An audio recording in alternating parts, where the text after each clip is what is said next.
उदयपुर के सांसद मन्नालाल जी, ये भी आगे आगे खूब फुदुक फुदुक के दौड़ रहे थे।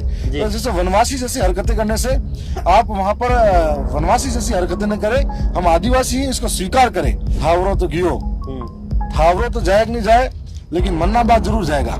और उदयपुर के अंदर बिना टिकट से आज कह रहा हूँ चुनाव करा दो। मैं तो चैलेंज के साथ कह रहा हूँ, बिना टिकट से चुनाव करा दो। उनके वहां पर वार्ड पर नहीं जीत सकते मन्नाबाद। और ये भी कहना चाहूंगा, इनके 8 विधानसभा पड़ती है, 7 विधायक इनको घाटते ही नहीं। हमें शायद आदिवासी नहीं माना या हमें इग्नोर किया, लेकिन वो प्रतिभाएं तमाम सोच रही थी कि जो प्रतिभाएं दोनों ही दलों को हरा के प्रदेश के अंदर तीसरी सबसे बड़ी शक्ति बनी है, तो उन प्रतिभाओं को देखना चाहती थी। मैं ये कहना चाहूंगा कि जब पहली बार मंत्री को देखा था तो हमें लगा कि मंत्री जी बहुत सीधे होंगे, तो आप नहीं सुन सकते पूरा ऑडियो, ना ही कोई और सुन सकता है। ऐसी भाषा जो आपका चरित्र दिखाती है कि आप किस तरीके की ओछी मानसिकता रखते हो, या फिर सरकार के अंदर आप मंत्री हो इसलिए घमंड है। अगर आप एक तरफ कानून व्यवस्था भी बनाना चाहते हो और दूसरी तरफ उसी पुलिस को पाबंद भी करना चाहते हो, तो उस कैसे काम करेगी। चलो कोई दिक्कत नहीं थी, आप मंत्री थे, आपके हाथ में पावर थी, उस एसएचओ को हटा देते जी, कहीं और लगवा देते।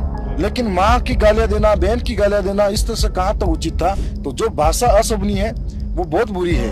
और ये आपका चरित्र दिखाता है, भाजपा का चरित्र दिखाता है कि आपकी पार्टी के लोग, आपकी पार्टी के मंत्री अगर ऐसा करते हैं, उनका दोहरा चरित्र है, तो उन्हें या तो इस्तीफा दिलाना चाहिए या उनको बाहर कर देना चाहिए। अच्छा है एआई का नाम आ गया, और जो भी गाली गलौज करे एआई जनरेटेड है। यही गालियां किसी और व्यक्ति ने दी होती तो आज उसको जेलों की सलाखों में डाला जाता।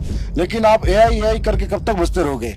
और समय आ गया है, जनता जवाब देगी। एआई से आई तक भी आ जाएंगे कि एक तरफ वो भी है जिनके पुतले दान किए जा रहे हैं, दूसरी तरफ भाजपा के शासन में भाजपा का मंत्री अगर अपमान करके इससे कहीं घटिया गालियां अगर देता है, तो क्या वो लोग उसको एक्सेप्ट करेंगे, या फिर वो लोग एक्सेप्ट करेंगे, या फिर ये बताना चाहेंगे हम सबका चरित्र वही है। क्या भाजपा के अंदर जाकर सारे चरित्रहीन बेदाग हो जाते हैं, या फिर उनको बचाने का ही काम होता है।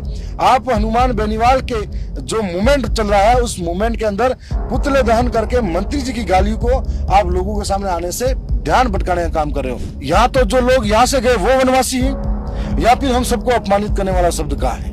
हम लोग आदिवासी हैं, इस देश के ओरिजिनल डीएनए है, इस देश के मालिक हैं। लोग यहाँ से लेके जा रहे हैं, वो लोग अपने आप को वनवासी माने, वो आदिवासी नहीं माने, तो हमें समझ में आए। क्योंकि आप वहां जाकर हमारे लोगों को गालियां दिलवा रहे हो, जो कतई स्वीकार नहीं है। लोग खामोश बैठने वाले नहीं है, इसका जवाब भी पंचायती राज में देंगे। जितना तंग करेंगे हमसे दूर करने के लिए, वो लोग उतने करीब रहेंगे हमारे। उदयपुर के सर्किट हाउस में बैठकर अपने बयान देने से बिजली गाँव में है कि नहीं ये पता नहीं लगता। आओ हमारे गाँव में एक दिन ठहरो, पता लगेगा